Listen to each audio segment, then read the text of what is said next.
तो दोस्तों आज हम पढ़ने जा रहे हैं क्लास 8th न्यू एसएसटी का second chapter reshaping India's political map. हमारी नई एसएसटी का one of the most interesting chapter होने वाला है दोस्तों। एंड आप लोग बिल्कुल सही जगह आ गए हैं आज, क्योंकि आज हम सुपर वन शॉट में इस चैप्टर को कवर करेंगे। ठीक है, मेरा नाम है आदि भैया। चलो चैप्टर को शुरू करते हैं। रीशेपिंग इंडियाज पॉलिटिकल मैप, इसको समझते हैं। ठीक है, ये टॉपिक छोड़ो, इंट्रोडक्शन समझो। देखो दोस्तों, हम उस समय की बात कर रहे हैं जिस समय इंडिया पर अफगान और अलग अलग टर्किक इन्वेजन होना शुरू हुई। तो अब दूर दूर देश से लोग आके इंडिया पर अटैक कर रहे थे। इस इंडिया पर अटैक करने की वजह से हो क्या रहा था, इंडिया का जो मैप है वो लगातार चेंज हो रहा था। कभी कोई राजा पावर में, कभी कोई राजा पावर में। इस चेंजिंग को, इस पूरे मैप के चेंज होने को ही हम कह रहे हैं रीशेपिंग इंडियाज पॉलिटिकल मैप, क्योंकि अलग अलग लोग आके रूल कर रहे हैं, जिससे हमारे देश का मैप जो है वो बार बार बदल रहा है। तो इन्हीं सारी कहानियों को मजेदार इंटरेस्टिंग तरीके से आज हम समझते हैं। शुरू करते हैं। देखो 11th सेंचुरी में टर्क्स एंड अफगान्स, ठीक है, ये याद रखना बेटा, टर्क्स एंड अफगान्स, बस इतना आपको याद रखना है। देखो 11th सेंचुरी में टर्क्स और अफगान्स सेंट्रल एशिया से आके हिंदू कुश माउंटेन्स होते हुए इंडिया पर आके अटैक करने लगे। क्यों अटैक कर रहे थे आदि भैया? बेटा उनका सिंपल गोल था इंडिया को लूटना और अलग अलग टेरिटरीज को कैप्चर करना। सिंपल है। अब इससे हुआ क्या, इससे इंडिया में क्या असर पड़ा? Establishment of rule in north India. अब इसके कारण शुरुआत होती है बेटा दिल्ली सल्तनत की। तो हमने जो पढ़ा है कि इंडिया पे दिल्ली सल्तनत का रूल है, ठीक है, सुना है, अभी पूरा पढ़ाऊंगा। इसकी शुरुआत ही हुई क्योंकि बाहर से लोगों ने आके हम पे अटैक कर दिया। तो यहां पे एस्टैब्लिशमेंट हो गया नॉर्थ इंडिया में रूल का। इसी के नीचे लिखा है फाउंडेशन ऑफ द दिल्ली सल्तनत, ये आपको बता दिया। Beginning of reshaping of India's political map, economic, cultural and landscape. And यहीं से शुरुआत होती है इंडिया के पॉलिटिकल मैप के लगातार रीशेप होने की। समझ में आया? अब ध्यान से देखो, ये है उस समय का मैप। अब ध्यान से देखो, ये जो तुम्हें ग्रीन पार्ट दिख रहा है ना, ग्रीन वाला पार्ट, बस हाँ, ये ग्रीन वाला जो पार्ट है पूरा, ये कौन सा पार्ट है दोस्तों? ये पार्ट आता है तुगलक डायनेस्टी। तो इससे पता चलता है तुगलक डायनेस्टी कितनी बड़ी हो गई थी, है ना, काफी बड़ी हो गई थी तुगलक डायनेस्टी। ऑलमोस्ट नॉर्थ से साउथ तक कवर करा हुआ था। लेकिन अब देखो, तुगलक डायनेस्टी के जो बाद में आई थी वो थी लोधी डायनेस्टी। लोधी डायनेस्टी का रूल कुछ इतना ही बड़ा था, ज्यादा बड़ा नहीं हो पाया था। ठीक है, उसके साथ साथ ईस्टर्न गंगा, अगर हम ईस्टर्न गंगा की तरफ देखें तो हमें यहां पे एक अलग एम्पायर देखने को मिलता है जो कभी भी दिल्ली सल्तनत के अंडर नहीं आ पाया। और इसके साथ साथ एक और है यहां पे ऑरेंज कलर का, जो आपको दिख रहा है कि ये भी कभी दिल्ली सल्तनत के अंदर नहीं आया। कौन सा है ये है होसलास। तो होसलास एक साउथ इंडियन किंगडम था, एक साउथ इंडियन एम्पायर था, जो कभी भी दिल्ली सल्तनत के अंडर नहीं आया।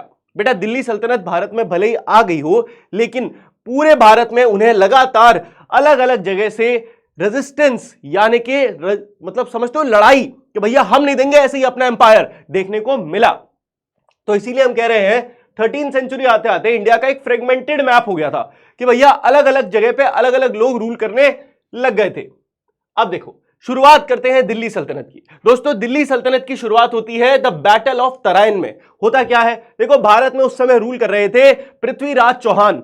पृथ्वीराज चौहान से लड़ने कौन आ गए? पृथ्वीराज चौहान से लड़ने आ गए मोहम्मद घोरी।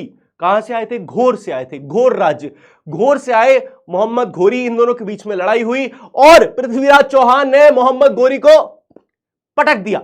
और मोहम्मद घोरी बड़ा सैड, अरे यार ये क्या हुआ, बेइज्जती हो गई। वो गया वापस और उसने करी ट्रेनिंग। अब जब तक वो ट्रेनिंग कर रहा था, पृथ्वीराज चौहान भी कम नहीं थे। उन्होंने अपने बाकी राजपूत रूलर से कहा कि भाई ये सही मौका है, हम सबको साथ हो जाना चाहिए, नहीं तो मोहम्मद घोरी दोबारा आएगा और इस बार पूरे भारत पर कब्जा कर लेगा। देखो सारे राजपूत राजा मान गए, लेकिन एक राजा नहीं माने। उन्होंने कहा मेरी प्रॉब्लम थोड़ी है, तुम जानो तुम्हारा काम जाने। अब इसी के कारण देखो भारत में हुआ क्या, मोहम्मद घोरी वापस आया और इस बार बैटल ऑफ तराइन, देखो पहले आया था 1191 में, लेकिन अब आया 1192 में, और इस बार उसने पृथ्वीराज चौहान को हरा दिया। लेकिन जो गलती पृथ्वीराज चौहान ने करी थी, वो गलती मोहम्मद घोरी नहीं करता। क्या गलती थी? जिंदा छोड़ देने की। पृथ्वीराज चौहान को गला काट के मार दिया गया। अब मोहम्मद घोरी वहां का राजा बन गया, लेकिन मोहम्मद घोरी को बहुत सारा नॉर्थ का किंगडम जो मिला, उसको रूल करने का उसका कोई मन नहीं था, क्योंकि वो तो घोर का राजा था। तो उसने कहा एक काम करता हूं, मेरा एक मिलिट्री जनरल है जिसका नाम है कुतुबुद्दीन ऐबक, उसको मैं यहां छोड़ देता हूं। तो हुआ क्या, कुतुबुद्दीन ऐबक जो था उसको यहां छोड़ा गया। अब यहां लिखा है कुतुबुद्दीन ऐबक सुल्तान बन गया 1206 में। हुआ क्या, 1192 से लेके 1206 तक, देखो 1192 में वो जीता, से लेके 1206 तक कौन वहां का रूलर कहलाया भारत में? मोहम्मद घोरी, क्योंकि इसका ही कमांडर था कुतुबुद्दीन ऐबक। ठीक है, लेकिन 1206 में होता क्या है, 1206 में डेथ हो जाती है मोहम्मद घोरी की, और जहां मोहम्मद घोरी की डेथ हुई, कुतुबुद्दीन ऐबक कह देता है कि भैया अब तो मैं हूं इंडिपेंडेंट रूलर, अब मेरा कोई क्या बिगाड़ सकता है। एंड अच्छी बात यह थी कि Qutbuddin Aibak was a good person, वो बहुत अच्छा इंसान था। इनफैक्ट कुतुबुद्दीन ऐबक इतना अच्छा था कि लोगों को इतना दान करता था, लोगों को समझता था, अलग अलग धर्मों के लोगों को सपोर्ट करता था। तो इस कारण हो क्या रहा था, इस कारण भारत में कुतुबुद्दीन ऐबक फेमस हो गया, लोगों को अच्छा लगा, लोगों को लगा ठीक है भाई सही बंदा है। अब देखो पूरे दिल्ली सल्तनत ने 5 अलग अलग डायनेस्टीज पर रूल करा। पहली जो थी वो थी कौन सी बेटा? Slave dynasty. फिर आई खलजी डायनेस्टी, फिर आई तुगलक डायनेस्टी, फिर आई सैयद डायनेस्टी, एंड लास्ट थी लोधी डायनेस्टी, जिनको खत्म करने के बाद शुरुआत हो जाती है कौन सी डायनेस्टी की?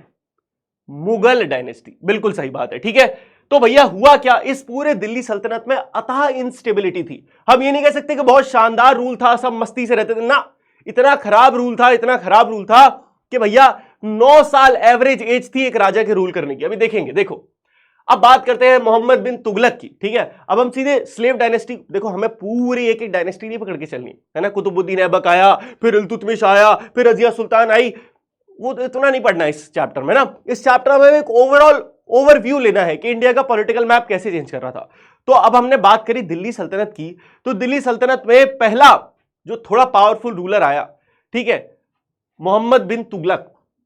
अब देखो मोहम्मद बिन तुगलक जो था कंट्रोल्ड ऑलमोस्ट द एंटायर सब continent first time since Mauryas. तो भैया मौर्यास के बाद है ना, मौर्य चंद्रगुप्त मौर्य और अशोक के टाइम के बाद कोई पहला रूलर आया था जिसने इतना बड़ा इंडिया अपने अंडर में लाया था। इनफैक्ट आपको यहां पे मैंने मैप भी दिखाया, तो मैप में यू कैन सी कि almost the whole India is under the Tughlaq, है कि नहीं? बिल्कुल सही आदि भैया है। अब देखो लेकिन यहां लिखा है एम्बिशन वर्सेस रियलिटी। भैया ये कोई ऐसा राजा था कि इसके सपने तो बहुत बढ़िया थे, लेकिन एग्जीक्यूशन एकदम लल्लूलाल भारती टाइप था। तो मतलब काम करने जाता हूं कांड हो जाता है वाला टाइप इसका बिहेवियर था। अब हुआ क्या, देखो भाई साहब ने करा क्या, दिमाग का एक्सपेरिमेंटेशन कर दिया। भाई साहब ने कहा एक काम करते हैं, दिल्ली तो बड़ा नॉर्थ में है ना, दिल्ली तो बड़ा नॉर्थ में हमें पूरे इंडिया में रूल करना है, तो थोड़ा साउथ की तरफ चलते हैं। तो भाई साहब ने क्या करा, अपना जो रूल है वो दिल्ली से करा शिफ्ट टू दौलताबाद। अब ये जो दौलताबाद है आज के टाइम पे महाराष्ट्र में पड़ता है। तो इसने ऐसा क्यों करा, इसने कहा कि भैया ऐसे हम साउथ को बेटर कंट्रोल कर पाएंगे। अब इसके दिल्ली और दौलताबाद के बीच में लगभग 1500 किलोमीटर का डिस्टेंस था। तो भाई साहब ने कहा मैं तो जा रहा हूं, मेरे साथ साथ मेरी जो पूरी जनता है दिल्ली की ये भी चले। फोर्स किया गया उनको। अब जनता चल रही है, आधे लोग बेचारे गरीबी में कहीं सेटल हो गया, कोई कहीं सेटल हो गया, कोई मर गया, कोई पहुंच ही नहीं पाया। चलो जैसे तैसे थक हार के लोग पहुंच गए, और जैसे ही पहुंचे क्या हुआ भैया, result failed due to distance, बहुत ज्यादा फेल्ड हो गया, माइग्रेशन की वजह से डेथ हो गई, capital move back to Delhi.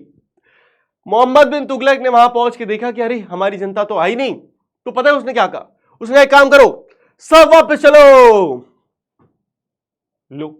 अब भैया जो पहुंचे हैं जैसे तैसे करके, वो बेचारे पागल हैं, तो उनका दिमाग खराब हो गया, वो वहां चलो ठीक है जैसे तैसे करके पहुंचे। सेकंड एक्सपेरिमेंट, मोहम्मद बिन तुगलक ने क्या करा कि भैया चांदी और सोने के सिक्के चलते थे, उसने कहा ये हटाओ, चांदी सोने के सिक्के हटाओ, अब हम चलाते हैं कॉपर के सिक्के, है ना, कॉपर बनाना आसान होता है, कॉपर के सिक्के बनाते हैं जिसकी करेंसी उतनी ही होगी जितनी चांदी और सोने की है। ठीक है, सबको लगा रहे वाह क्या आइडिया है, लेकिन कुछ ही दिनों में ये आइडिया बुरी तरह टाटाफिस हो गया। क्यों? क्योंकि कॉपर इतना आसान था बनाना कि घर घर में लोग कॉपर बना दे रहे थे। तो मतलब जिसे कहते हैं काउंटर फीटिंग, नकली नोट बनाना या नकली सिक्के बनाना, वो बहुत तेजी से होने लगा। देखो क्या लिखा है, massive counter fitting, confusion in trade policy withdrawn. तो पॉलिसी विड्रॉ कर दी गई और ये वाला प्लान भी हट गया। ठीक है, अगली बात करते हैं देखो सल्तनत के रूल की। तो सोर्स ऑफ वेल्थ, दिल्ली सल्तनत जो पूरा रूल कर रही थी, इनके पास पैसा आ कहां से रहा था, तो पैसे का इनका मेन सोर्स था लूट, है ना। तो ये क्या करते थे, गांव गांव में लूट लेते थे, मंदिरों को लूट लेते थे। इसके अलावा हेवी टैक्स लगाए जाते थे लोगों पे, तो भैया लोग ही टैक्स दे रहे हैं, लोग ही पैसा दे रहे हैं। इसके अलावा स्लेवरी भी उस समय बहुत नॉर्मल थी, तो जहां पे लोगों को, इंसानों को बेचा जाता था या खरीदा जाता था थ्रू आउट सेंट्रल एशिया में, ठीक है, इससे भी पैसा कमाया जाता था। उसके बाद साथ बात करें तो रिलीजियस इनटॉलरेंस, तो मैंने आपको बताया दोस्तों कि हमारे जो पहले कुतुबुद्दीन ऐबक साहब थे, यानी कि या फिर उसके बाद जो इल्तुतमिश आए, ये लोग धर्म को लेके बहुत अच्छे थे, है ना, टॉलरेटिंग थे कि भैया ठीक है, सारे धर्म ठीक है, सारे धर्म एक समान है, हम किसी भी धर्म से इतना नुकसान वो नहीं करते। लेकिन बाद में जो दिल्ली सल्तनत के रूलर्स आए, वो सब ऐसा नहीं सोचते थे। देखो कईयों ने उनके बाद क्या करा, destruction of Hindu Jain temples to suppress local faith. भैया लोकल धर्म को हराने के लिए कई हिंदू और जैन टेम्पलों को तोड़ दिया गया। इसके अलावा इनफैक्ट जजिया टैक्स भी लगाया गया। अगर हम देखें तो आगे जाके मुगल्स जब आएंगे तो वहां पे जजिया कर लगना शुरू हो जाएगा। जजिया कर क्या है? जजिया एक ऐसा टैक्स है कि अगर आप हिंदू हो या फिर अगर आप कोई मुसलमान नहीं हो, चाहे आप जैन हो, चाहे बुद्धिस्ट हो, चाहे हिंदू हो, आपको एक अलग से टैक्स देना पड़ेगा, बहुत भयंकर। और अगर ये टैक्स आप खत्म करना चाहते हो तो आप मुसलमान बन जाओ, तो टैक्स खत्म हो जाएगा। तो आप समझ रहे हो कितना खराब टैक्स है ये। अब देखो, अब होती है तिमूर की इन्वेशन। अब अच्छा खासा दिल्ली सल्तनत जैसे तैसे करके चल रहा है, ऑलरेडी उसको दुनिया भर से रेजिस्टेंस मिल रहा है, इंडिया में ही, ऐसा नहीं सिर्फ वहां से, बाहर से भी। अब ये देखो भाई साहब, ये है तिमूर, अरे बहुत खतरनाक है, ठीक है। तो ये है कौन? एक टर्को मंगोल कॉन्करर है। टर्को यानी कि टर्किश और मंगोल कॉन्करर है। इसने अटैक किया नॉर्थ वेस्ट इंडिया पे and launched a devastating attack on Delhi.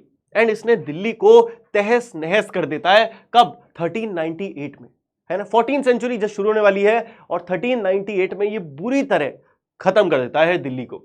इससे हुआ क्या?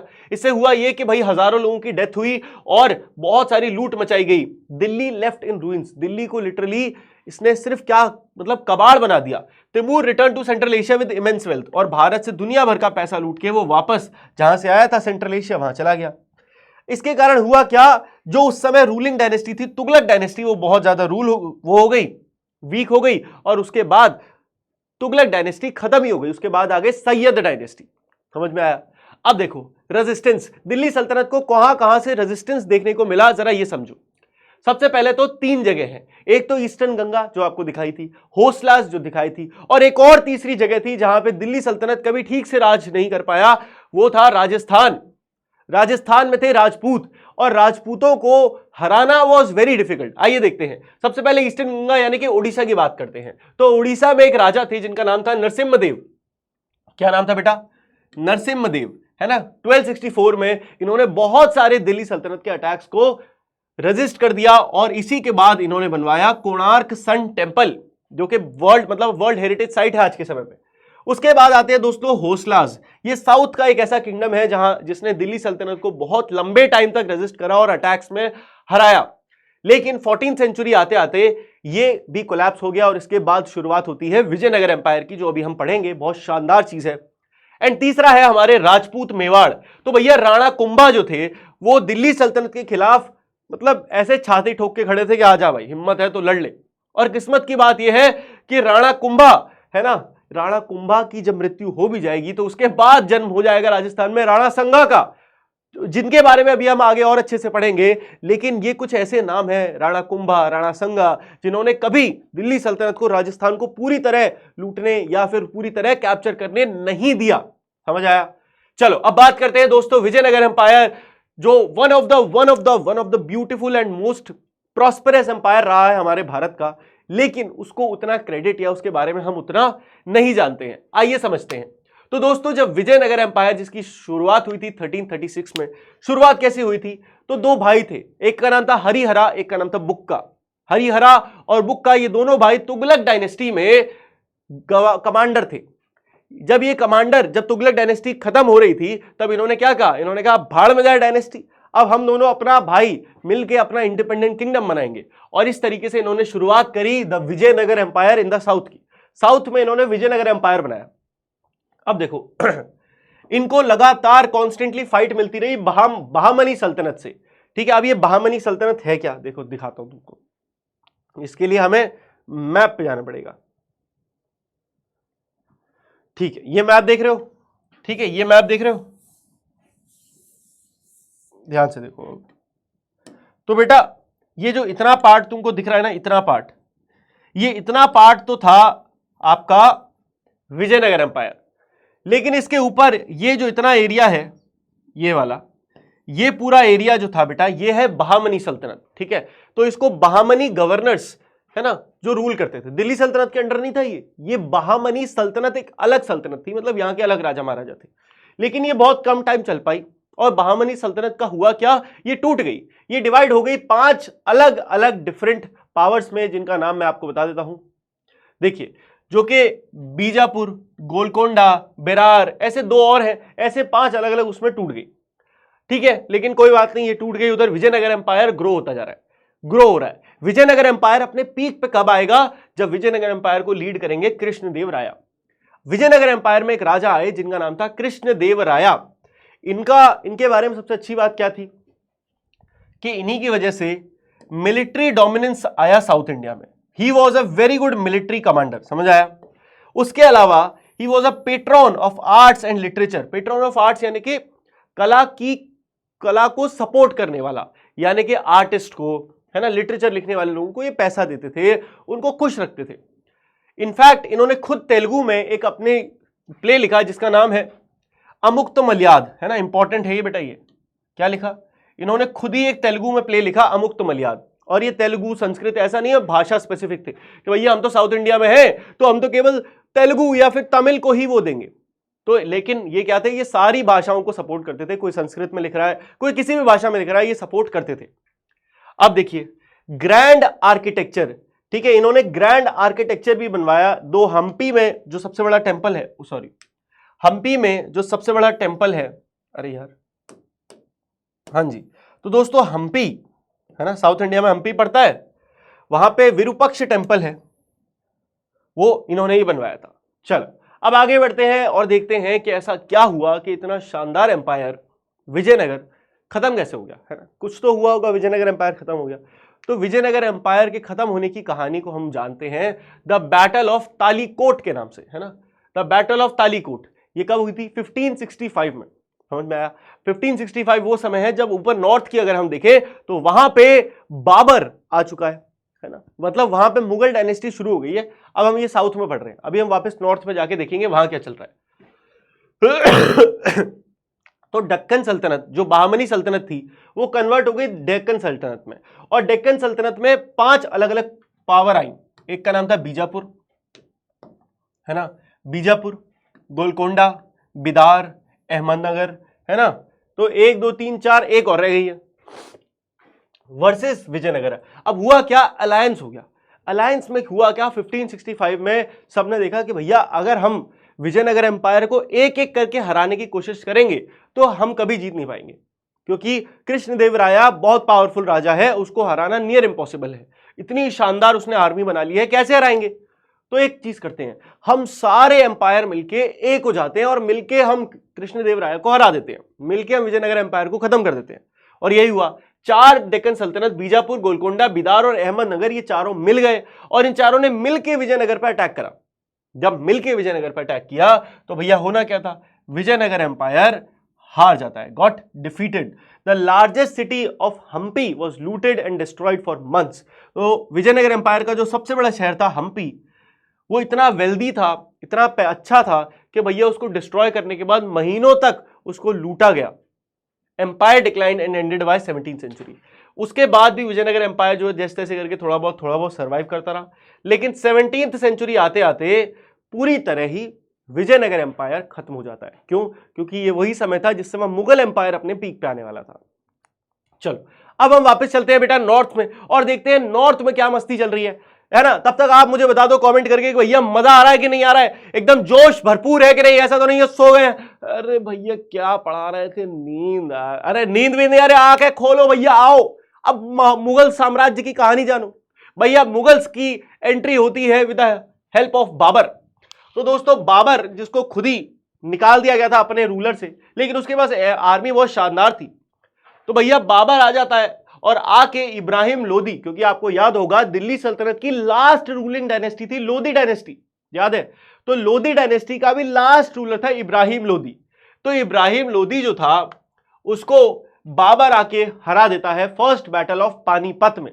कब, 1526 में, याद रखिएगा बबुआ, 1526 में हरा दिया। और बाबर के आने के बाद भारत में एक नया युग शुरू हो गया है जी। युग कौन सा? देखिए, बाबर के आने के बाद भारत में पहली बार गन आर्टिलरी यानी कि बारूद गन्स आई थी, क्योंकि बाबर जहां से आया था फरगना से, वो एरिया था जहां पे गन पाउडर, फील्ड आर्टिलरी ये सब यूज होने लगा था। तो भैया ये पहले आ जाता है। फिर उसके बाद आते हैं बाबर के प्यारे सुपुत्र हुमायूं।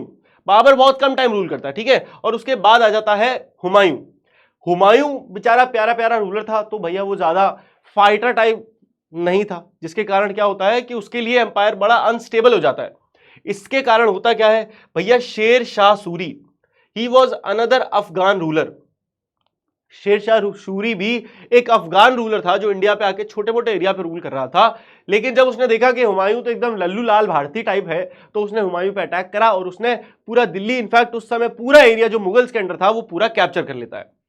लेकिन उसके बाद हुमायूं जो है वो बेचारा भाग जाता है और हुमायूं जाता है वापस अफगानिस्तान वगैरह। वहां से फिर वो सारी प्लानिंग प्लॉटिंग करता है, कोशिश करता है, और वापस आके 1555 में वो शेरशाह सूरी को हरा देता है और इस बार हुमायूं वापस से अपना पूरा एरिया ले लेता है। ठीक है, अब इतने बीच में शेरशाह सूरी का हुआ क्या वो देखते हैं। देखो देखो यहां पे 1555 में अब हुमायूं तो आएगा, लेकिन देखो शेरशाह सूरी ने सूर एम्पायर की शुरुआत करी दिल्ली में, है ना। क्या शुरुआत करी? सूर एम्पायर की, अब भारत में। इसी के समय पे भाई Sher Shah Suri was a very good ruler in terms of administration. दोस्तों आज आपको पता होगा पूरे भारत में एक बहुत शानदार रोड है जिसको कहते हैं GT road, grand trunk road. तो उस जीटी रोड की शुरुआत किसने करवाई थी? शेरशाह सूरी ने। भारत में नई करेंसी आई रुपया, जो आज तक चल रही है, किसने बनाई? शेरशाह सूरी ने। इतना शानदार एफिशिएंट एडमिनिस्ट्रेशन आ चुका था कि आप पूछे मत। तो Sher Shah Suri was a very brilliant ruler in terms of administration. उसके बाद इकलौता हिंदू रूलर जिसकी हम बात करने वाले हैं वो है विक्रमादित्य हेमू। हेमू के नाम से इसको जाना जाता है। ये इकलौता हिंदू जनरल है जिसने सूर्स को कैप्चर करा एंड दिल्ली को क्या करा? कैप्चर कर लिया और खुद को किंग बना दिया। ठीक है, अब होती क्या है? सेकेंड बैटल ऑफ पानीपत होती है 15। अब भैया इसने क्या करा है? दिल्ली को कैप्चर कर लिया। दिल्ली को कैप्चर करने के बाद सेकेंड बैटल ऑफ पानीपत होती है 1556 में, जहां पे एक तरफ है हेमू और दूसरी तरफ है अकबर। अकबर द ग्रेट, वही अकबर जो इंडिया का सबसे बड़ा एम्पायर बनाने वाला है अंडर द मुगल एम्परर। तो भैया यहां पे ये क्या करता है? अकबर की forces defeated by Akbar's forces after being struck by an arrow. And आपको पता है जो हेमू है, हेमू अकबर से नहीं लड़ रहा था। हेमू की लड़ाई तो बैराम खान से थी। बैराम खान कौन है? अब ये बेटा बैराम, अकबर जो है इस समय बहुत छोटा था, 15-16 साल का था। तो ऐसे में अकबर डायरेक्टली खुद रूल नहीं कर सकता था। He was just the future ruler, तो फ्यूचर का रूलर था। तो उसकी जगह जो उनके कमांडर थे बैराम खान, वो रूल करते थे आर्मी को। तो यहां पे बैराम खान से लड़ाई होती है हेमू की और हेमू हार जाता है। समझ में आया? चलो अब हम अकबर द ग्रेट की बात करते हैं। तो दोस्तों अकबर द ग्रेट जिसका जो रूल था वो 1556 से 1605 के बीच में रहा है। आइए इसके बारे में जानते हैं। इसने राजस्थान, गुजरात, बंगाल और पार्ट ऑफ दक्कन को कैप्चर कर लिया था। चित्तौड़गढ़ की बात करते हैं 1567 में, बहुत फेमस सीज था। ठीक है देखिए, राजपूत वुमेन कमिटेड जौहर सेल्फ इमोलेशन। जौहर आपको पता है कि भैया जौहर में क्या होता है? बहुत सारी औरतें जाके आग में कूद जाती हैं अपनी डिग्निटी को बचाने के लिए। समझ में आया? तो देखिए अब पॉलिसी शिफ्ट। अकबर को अकबर द ग्रेट क्यों कहा जाता है? वैसे तो अकॉर्डिंग टू मी वो ग्रेट कहलाने लायक है नहीं। कुछ चीजें अच्छी करी लेकिन बहुत चीजें बुरी करी, और बुरी चीजें अक्सर हमें बताई नहीं जाती। Forget it. देखिए अब अकबर ने सबसे पहले क्या करा? Moved from force to alliance. अब अकबर ने क्या बोला कि भैया मैं जबरदस्ती लोगों पे रूल नहीं करूंगा, I will make an alliance. तो अकबर ने कई लोगों से मतलब ऐसे करके शादी शुरू कर दी। जैसे आपको पता है जोधा अकबर, तो जोधा भाई वॉज हिंदू, अकबर वॉज मुस्लिम, लेकिन फिर भी उसने शादी करी ताकि वो राजस्थान के साथ अच्छे संबंध जो है बना सके।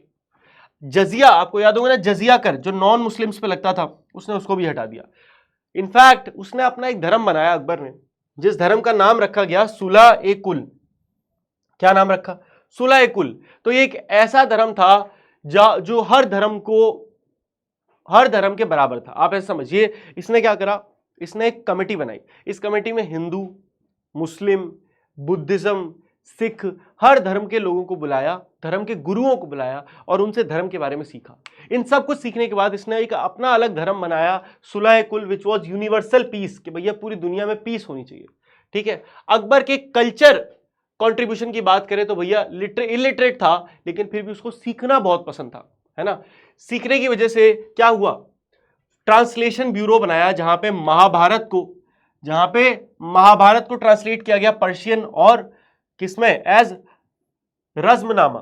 ठीक है, महाभारत को ट्रांसलेट किया गया रज्मनामा। क्यों? क्योंकि भैया अकबर को पढ़नी थी।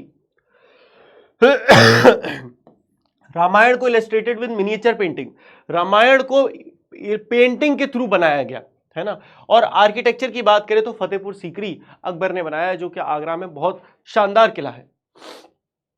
अब शुरुआत होती है दोस्तों द गोल्डन एज की। अब भैया क्या है ये गोल्डन एज? ये वो एज है दोस्तों, इस समय मुगल एम्पायर अब थोड़ा स्टेबल हो गया। ठीक है, मुगल एम्पायर अब थोड़ा स्टेबल है, तो वो क्या करेगा, अब वो अलग अलग चीजें जैसे कि आर्ट, लिटरेचर, ताजमहल बनाना, इन सब चीजों में ध्यान देगा।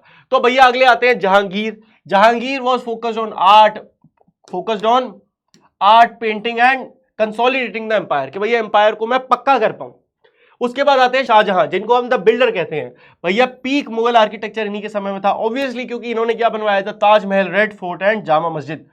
ताजमहल इन्होंने बनवाया अपनी वाइफ की याद में, जिनका नाम मुमताज महल, तो उसका नाम रखा गया ताजमहल। और इसके साथ साथ लाल किला, जामा मस्जिद, सब शाहजहां ने बनवाया था। तो भैया म्यूजिक और कैलीग्राफी, इस तरीके के कल्चर में बड़ा फ्लरिशमेंट आता दिखा शाहजहां के एम्पायर में। अब आता है भैया सबसे क्रूर राजा औरंगजेब। तो औरंगजेब की पावर राइज कैसे होती है, won by a bloody war of succession against the brothers Dara Shikoh, imprisoned father Shah Jahan. भैया इसने अपने पिताजी शाहजहां को सबसे पहले तो जेल में डाल दिया। इसका जो भाई था दारा शिकोह, इसने उसको मार दिया क्योंकि इसको राजा बनना था। Empire reach its largest territorial extent.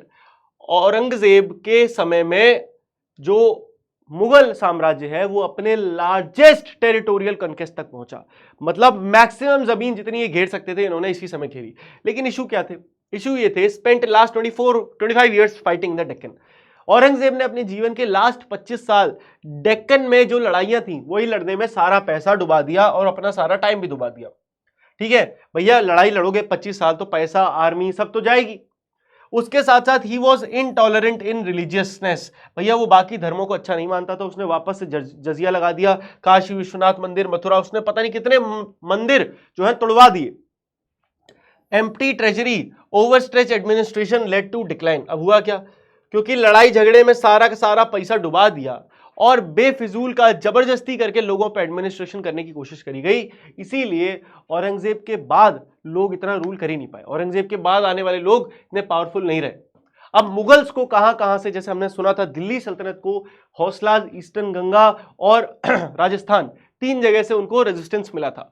Mughals को रेजिस्टेंस कहां कहां से मिला, तो देखिए, तो जाट, ये जाट एक ऐसी पावरफुल कम्युनिटी थी जहां पे जो बेसिकली कौन कहलाते थे, यूपी, आगरा, मथुरा, ये वाला जो रीजन है ना, यूपी के सेंट्रल रीजन, यहां पे जो पावरफुल और रिच फार्मर्स थे ये कहलाते थे जाट्स। ठीक है, अब ये जो जाट थे, सबसे पहले पीजेंट रेबेलियन होता है मथुरा आगरा में against high tax and operation, और इसी के बाद ये जो पीजेंट रेबेलियन था, इसी रेबेलियन ने मुगल्स को धूल चटाई। फिर उसके अलावा सतनामी और सिख, तो भैया रिलीजियस एंड एग्रेरियन अपराइजिंग। जो सिख थे भाई वो भी बड़े परेशान थे मुगलों से, तो उन्होंने भी आवाज उठाई। और इसके अलावा ट्राइबल्स, तो दोस्तों भील या गोंद कम्युनिटी जो थी, ये बेचारे जंगल में रहते थे, लेकिन इनको कौन परेशान करता था, मुगल्स, तो इन्होंने भी जबरदस्त आवाज उठाई। देखो राजपूत रेजिस्टेंस, जो अभी हमने बात करी ना ट्राइबल कम्युनिटी की, उन्होंने इन्हीं का साथ दिया। देखना कैसे दिया। मेवाड़ की बात करते हैं, तो मेवाड़ इकलौता ऐसा राजपूत स्टेट है जिसने अकबर को सबमिट करने से मना कर दिया। ऑलमोस्ट पूरा राजस्थान अकबर ने अपने अंडर में ले लिया था, एक्सेप्ट कौन सा, मेवाड़। भैया मेवाड़ में होती है द बैटल ऑफ हल्दीघाटी। भैया अब नाम आ चुका है महाराणा प्रताप का, द ओजी, मतलब गोट का बैटल ऑफ हल्दीघाटी 1576 में हुई थी, जहां महाराणा प्रताप था और दूसरी तरफ मुगल आर्मी, लेकिन मुगल आर्मी को लीड कर रहे थे राजस्थान के मान सिंह। अब महाराणा प्रताप समहाउ सरवाइव कर लेते हैं और चले जाके छुप जाते हैं अरावली के हिल्स में। वही अरावली के हिल्स जिसपे अभी सुप्रीम कोर्ट का बहुत बड़ा फैसला आया है। आई होप आप में से कई लोग इसके बारे में जानते होंगे कि भाई अब अरावली को हम मतलब बचा रहे हैं, प्रोटेक्ट कर रहे हैं, या 100 मीटर से नीचे के जो हिल है उनको हटा रहे हैं, ये बहुत कंफ्यूजन है। आप में से कितने लोगों को इसके बारे में पता है, कमेंट करके जरूर बताना डिटेल में। चलो, अब वहां पे अरावली में छुप गए, पहाड़ों में छुप गए, वहां पे इन्होंने भील कम्युनिटी जो थी, है ना, भील ट्राइब थी, इनके साथ मिलके साथ दिया और इनको बताया कि भाई हम मिलके मुगल्स को हरा सकते हैं। तो भील कम्युनिटी इनके साथ हो गई और ये गरिल्ला वॉरफेयर करके अटैक करते थे। गरिल्ला वॉरफेयर यानी कि छुप के अटैक करना, है ना, ऐसे सामने से छाती चौड़ी करके नहीं, छुप के चालाकी से कि भैया दुश्मन 2-2 4-4 दुश्मन आए, उनको पकड़ के मार दिया, फिर 4 दुश्मन आए, पकड़ के मार दिया। तो भैया ये समझ लो गरिल्ला वॉरफेयर में आप 10 वर्सेस आप 200 को हरा सकते हो, क्योंकि वो वाली बात है, जगह तेरी नहीं, जगह मेरी, टाइम मेरा, जंगल मेरा, टेक्निक मेरी, समझ में आया, ये वाली बात है। आ जाओ, अब बात करते हैं नॉर्थ ईस्ट से रेजिस्टेंस क्या मिला, द अहोम्स की बात करते हैं दोस्तों। जो अहोम है, अहोम किंगडम असम में आता है, जिसको जो ruled by the Brahmaputra valley. तो ये जो अहोम किंगडम के लोग थे बेटा, ये ब्रह्मपुत्र वैली को रूल करते थे। ये अहोम किंगडम के जो लोग थे कहां से आए थे, ये म्यांमार से इंडिया में आके बस गए थे। तो म्यांमार के लोग थे, भारत में आके बस गए और ये जो ब्रह्मपुत्र वैली है इस पर रूल करने लगे। बहुत शानदार सिस्टम था इनका। इनका एक पैक सिस्टम था, पैक सिस्टम क्या कहता था, forced labour system, militia that organise the population of war and work. ये क्या कहते थे, पैक सिस्टम ये कहता था कि हर व्यक्ति को कुछ समय के लिए अपने जीवन के 3 साल 4 साल मिलिट्री में आके काम करना पड़ेगा, और अगर आप ये काम करते हो तो इसके बदले आपको जमीन दे देंगे अहोम वाले लोग। तो ये बहुत बढ़िया चीज भी थी और कुछ लोग इससे बड़ा खराब मानते हैं। देखो आज के टाइम पे कोरिया में भी यही होता है। कोरिया में गवर्नमेंट ने फिक्स कर रखा, आपको अपने जीवन के 3 साल करनी है आर्मी में नौकरी जाके, है ना, और सिलेक्शन से नहीं, जाना ही, हर बंदे को जाना है, जो काम आप कर सकते हो वो करो। तो उनकी पूरी आर्मी ऐसी चलती है, 3 साल सबको करनी पड़ती है, ऐसा ही कुछ था। अब होती है द बैटल ऑफ सरायघाट, जहां पे एक ऐसी शानदार जीत देखने को मिलती है, अनबिलीवेबल। आप सोचो, एक तरफ लचित बोरफुकन नाम के व्यक्ति हैं जो अहोम जनरल है और इनके पास मुश्किल से मुश्किल 10,000 लोग हैं 10,000 लोग हैं। और वहीं दूसरी तरफ मुगल आर्मी, मुगल नेवी के साथ पूरे अपने 30,000 सैनिक लेके आ पहुंची है, 30 के। लेकिन क्या होता है, ये 30,000 लोगों को ये 10,000 लोग हरा देते हैं with the help of once again the guerrilla tactics. वही बात कि भैया टेरेन की नॉलेज है, आप जहां ब्रह्मपुत्र वैली में आके लड़ रहे हो, इस एरिया के हम बादशाह हैं, हमें पता है एक एक पेड़, एक एक पत्ता यहां का। तो ये छुप छुप के वार करते थे और उन्होंने 30,000 लोगों को हरा दिया। आगे बढ़ते हैं दोस्तों, एडमिनिस्ट्रेशन की बात करते हैं दिल्ली सल्तनत में। तो ये जो सुल्तान था वो सुप्रीम हेड माना जाता था। इस समय इक्ता सिस्टम था। इक्ता सिस्टम क्या कहता था कि भैया हम पूरे जितना हमारा लैंड है दिल्ली सल्तनत के अंडर, उसको हम इक्ताज में बांट देंगे, और हर इक्ता इज लाइक अ स्टेट, और स्टेट का कौन होता है, चीफ मिनिस्टर। उसी तरह इक्ता का कौन होगा, इक्तादार, नोबल्स। इनका क्या काम होगा, टैक्स को कलेक्ट करना और इक्ता में सोल्जर्स को मेंटेन करना और सुल्तान को पैसे भेजना। सिंपल है, चीफ मिनिस्टर वाला काम था। नोट, इस समय पे जो इक्तादार की पोजीशंस थी बेटा, इन हेरिडिटरी नहीं थी। कितनी शानदार बात है। मतलब ऐसा नहीं होगा कि इक्तादार का बेटा इक्तादार, राजा का बेटा राजा नहीं बनेगा। आपको प्रूव करनी पड़ेगी अपनी वर्थ, क्या आप इस लायक हैं कि नहीं। मुगल्स की बात करें तो मुगल्स में होता था, अकबर ने शुरू करा था मनसबदारी सिस्टम। मनसबदारी क्या था, देखो, हर ऑफिसर को एक रैंक दी जाएगी, जिस रैंक को हम कहेंगे मनसब। अब इस रैंक में 2 चीजें होंगी, देखो, ठीक है, required to maintain a specific number of cavalry. ठीक है, इस रैंक में 2 चीजें हैं कि भैया हर व्यक्ति को एक नंबर ऑफ सवार मेंटेन करने हैं, पेड वाया जागीर, और लैंड रेवेन्यू देना है असाइनमेंट में। तो मनसबदारी क्या थी कि भैया आप मनसब है 2000 रैंक के। तो मतलब क्या हुआ, यानी कि आप ऐसे मनसब है जिसके पास 2000 लोगों की अपनी आर्मी है। समझ में आया। और इसके अलावा आपको एक फिक्स जमीन भी मिलेगी, जिस जमीन का टैक्स आपको देना है। समझ में आया। तो कितने सवार हैं आपके पास, उससे आपकी रैंक डिसाइड होती थी। और रेवेन्यू की बात करें तो भैया आपको पता होगा, अकबर के कोर्ट में 9 रत्न थे। अकबर ने पूरे इंडिया से 9 मोस्ट मतलब इंटेलिजेंट लोगों को बुला लिया था, जिसमें बीरबल भी थे, ऐसे ही तोड़रमल थे। तो भैया तोड़रमल और रेवेन्यू मिनिस्टर, फाइनेंस मिनिस्टर थे ये अकबर के। इन्होंने क्या शानदार सिस्टम बनाया, इन्होंने बनाया जब्त system.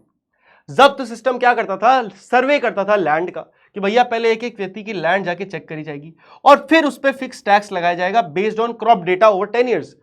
Can you imagine last 10 सालों में आपके खेत पर कैसी क्रॉप हुई है, कितनी उगाई फसल उगी है, इसके बेसिस पे आपको टैक्स देना है।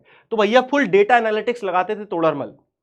इकोनॉमी एंड ट्रेड की बात करते हैं दोस्तों, तो भैया इस समय पे एग्रीकल्चर जो था वो इकोनॉमी का बैकबोन था। मतलब मेजर पैसा पूरे दुनिया में, पूरे देश में कहां से आता था? एग्रीकल्चर से आता था।